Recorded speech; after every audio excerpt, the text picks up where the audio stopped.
Hello everyone, welcome to Wicked.west.books. My name is Meg West, and today I am going to be doing my April/OWLs wrap up. All of April was a month-long readathon that is the OWLs, that is the Ordinary Wizarding Levels from the Harry Potter world. In Harry Potter, it is a round of testing for everyone, and in the readathon, it's books that you can read to pass tests to get a wizarding career. For this year's readathon for the OWLs, the career that I chose is Spellmaker. So this is my reading journal for the year, and I did take full advantage of the fact that these pages look so great, shrunk them down and stuck them in my book. So I decided to do Spellmaker, and there are 7 books that I had to read for my Spellmaker OWLs. And as a Slytherin, I decided to do all of this in green. So let's go through what these pieces of information are, actually talking about the books and not just looking at my... So in alphabetical order for the tests, not by the order that I read the books, here are the books that I read for each class. The first class that I had to take and pass was Ancient Ruins, which is a heart on the cover. The Heart Forger by Ringe Pecco. This is the second book in the Bone Witch trilogy, and now I desperately need book 3 in the series, because there's no way I can go on too much longer without knowing the finale for this book series. This is kind of a combination of like a memoirs of a geisha type of world and storytelling where it's a little bit slow and takes its time with it, and necromancy. There are other magics involved, however, the main character can bring the dead back to life, which is one of my favorite forms of magic. One that I don't think gets used enough, but Taya can do it, and she does it in a way that I haven't read before, and I think that is mostly because of the author's Asian background, and it gets in here so well. Obviously this is book 2, so I don't want to talk about this one too much, but the first book and this one are told from a kind of present tense snippet at the beginning of each chapter, and then the past on how Taya got to this point. The present tense and the past tense come together at the end of this book, so they not quite actually, they don't quite meet up. There's still some holes that we're going to figure out for the third book, but Taya's ready to end the series when she finishes in this book, so I desperately need book 3. But that form of storytelling where you have one current/future voice and one past tense voice is one of my favorite methods of storytelling, so there's really nothing I dislike about the series. Except that the romance may have happened a smidgen fast in this one. Just a smidgen. I absolutely love the guy though. The next class is Arithmancy, which deals with the number 2. And that means that what you normally read is 1, read something that you don't normally read. Read the flip side of that coin. And that, for me, was a nonfiction book. Dr. Tatiana's Sex Advice to All Creation. This is a nonfiction book about animal, mostly insect, sex. It just gives you lots and lots of information about all different kinds of animals and their sex lives, and it does it in a format that I found interesting at first, but it got really annoying as the book went along. This book is not, in my opinion anyway, is not meant to be read in one sitting cover to cover. It is meant to be read in little bits and pieces as you go along so that you can learn different facts, and I recommend maybe one a day and take your time with it. The way that the story is told is that an animal writes in to a sex advice columnist, Dr. Tatiana, and Dr. Tatiana is supposed to answer that letter with lots and lots of information about 5 different animals that have sex that explain why that animal that is written to her is complaining. Interesting at first, more annoying as it goes on. I give it a solid 3-star read. I enjoyed it, but not for me, meant to be read all in one sitting. My next class was Astronomy, and for that book I read Death Doesn't Bargain by Sherilyn McQueen. If you're curious about why my name for her does not match what is written on the title, please see my last video. Or do any research into it at all. Short version is her husband's an asshole. This is the second book in the Dead Man's Cross series, which is part of her Dark Hunter world. It just also takes place in the 1700s. I questioned this last time and I already forgot.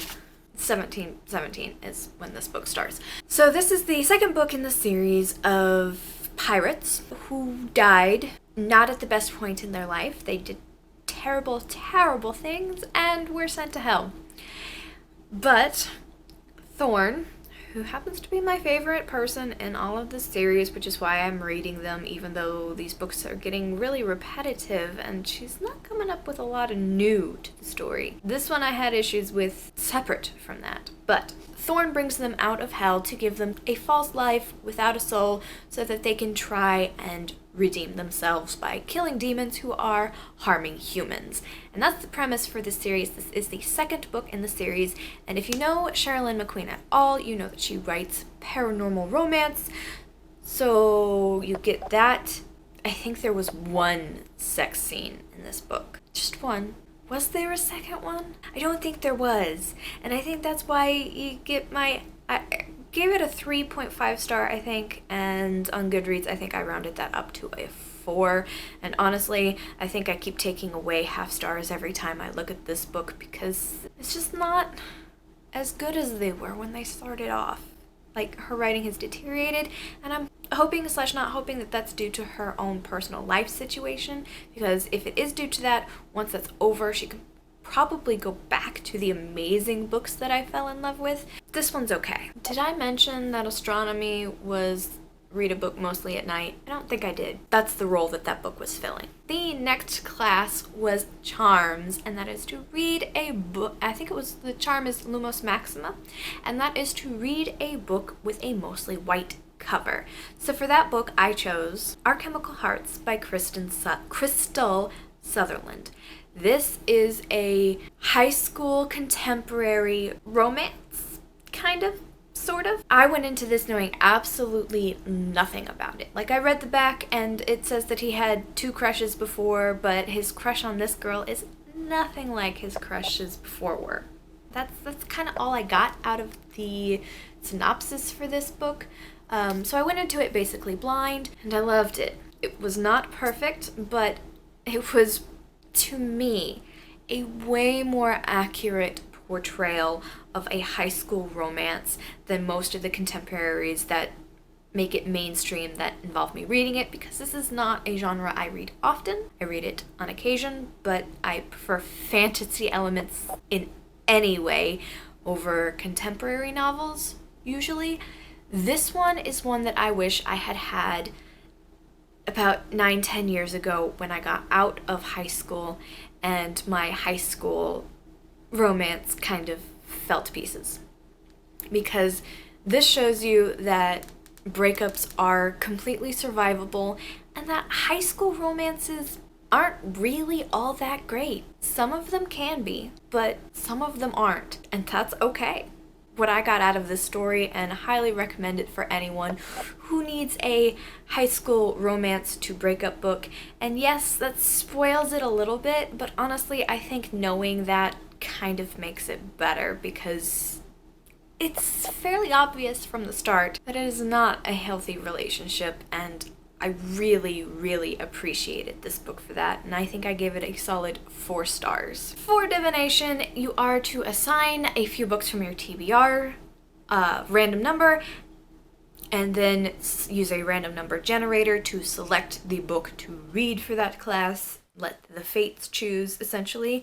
What I did instead, I took my D&D dice and I rolled them, and the book that they gave me was much bigger of a book that I wanted to read, but I did it. That book is The Dark Days Club by Alison Goodman. This is the first book, and I think it's a trilogy that follows Helen Rexhall as she learns exactly what her mother got into and fights some demons. She doesn't do a lot of fighting in this book. She's going to actually start her training in the next book, and one of the things that I majorly appreciated with this book and this series is the fact that it gives you a good 200 or so pages almost to really get into the world before throwing in that magical element.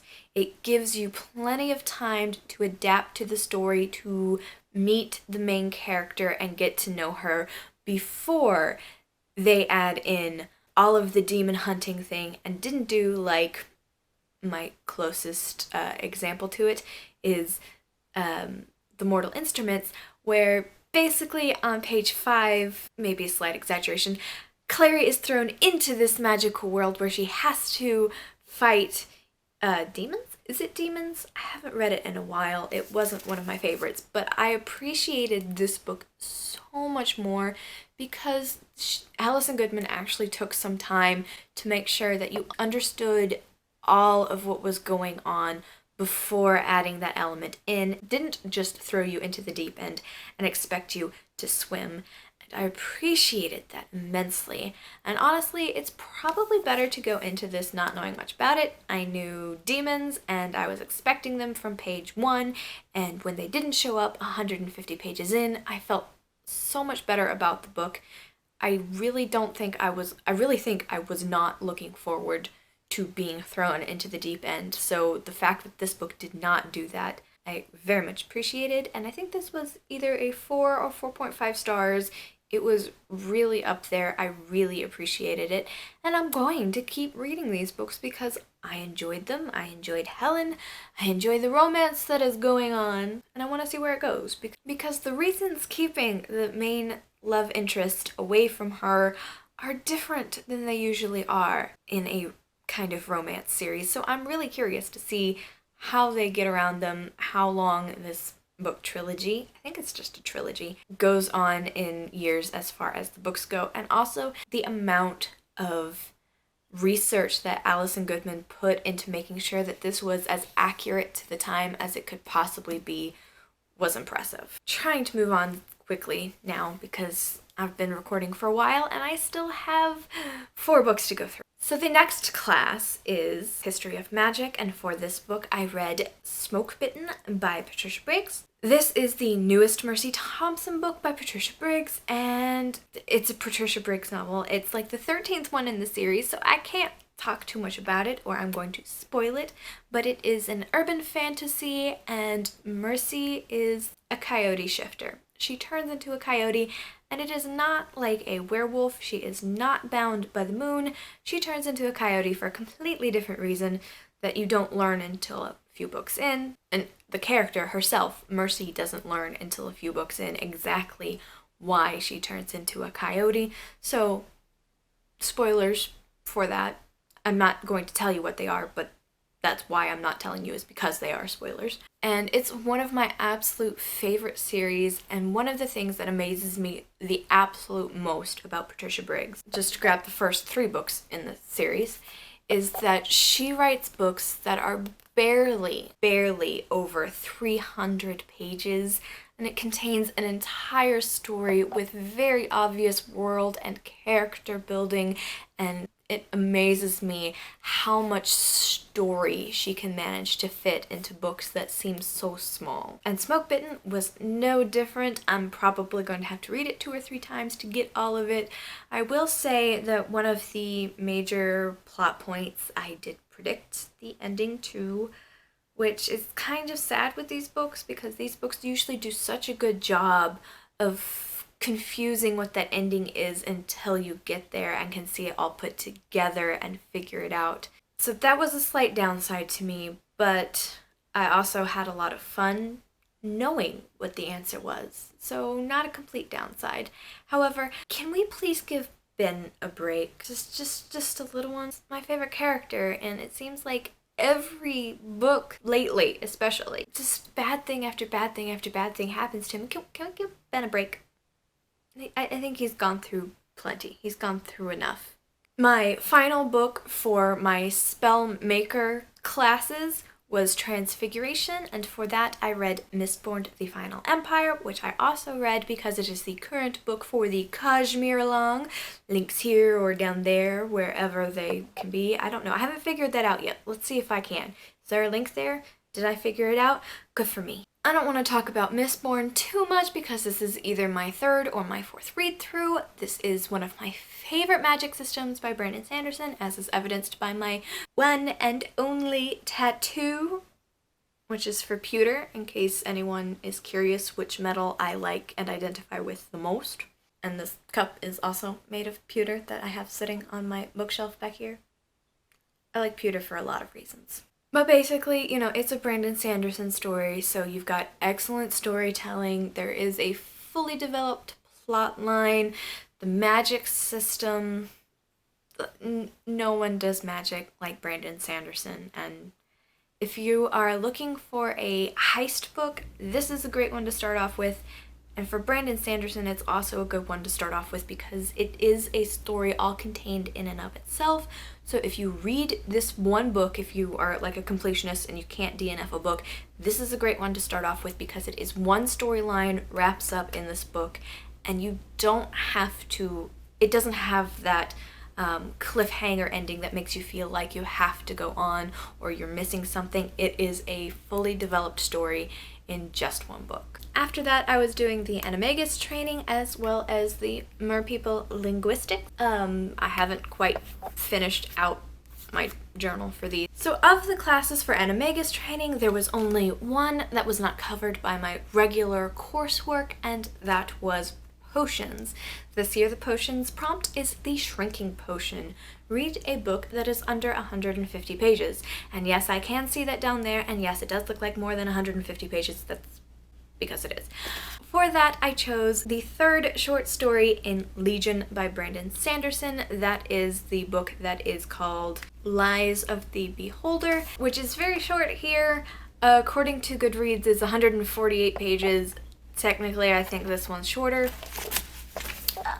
My card. But this book series caught my attention last year with the first two books, and I fell in love with it, and now I have finished the trilogy of short stories that go with this, and the last one was not as good as the first one, or the second one. They steadily got a little bit not as good to me by my memory. My memory of book 2 is kind of smooshed in the middle because I read it last year, but the first one did such a great job of blowing my mind that it stays in my memory. Anyway, Stephen Leeds is a character that has a kind of mental disorder that is similar to dissociative identity disorder, otherwise known as multiple personality disorder.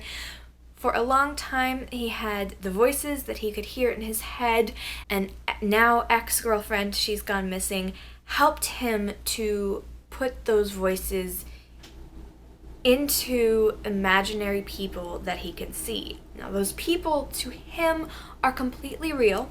He realizes that they are not actually there. They don't actually have any effect on the main world. The only reason they see things is because he sees things, but he also sees them as real, and anything that breaks that illusion causes his brain to try to fix that, which really messes with his head. But basically, he calls them aspects, and he can create them to contain knowledge. He has a history major who also has a fan of art, and so anytime he reads something that is artistic or historical, that information gets stored in his aspect, and he can't remember it unless that aspect speaks it to him, basically. And it's a very interesting story. The first one involves a camera that can take photographs of the past. Like, you take the picture set to a certain time and it will show you exactly what was there at that time, and it gets stolen in the first one. This last one, again, it's a book later on in the series, and I don't want to spoil it, but I really liked it. It was not as good as the first one, but I still really, really enjoyed the short story. And my final course that I wanted to take was Herbology, which was for the mermaid linguistics. And for that book, I chose a book that has been sitting on my shelf for a while, one that I wanted to read for even longer than that, and that is Magic Bites by Alana Andrews. This is another kind of urban fantasy. I've gotten to know the world a little bit more, so I can tell you that this book takes place in Atlanta in the future. And sometime in the next, I think, 200-ish years or so, magic is going to get tired of technology and start taking back over.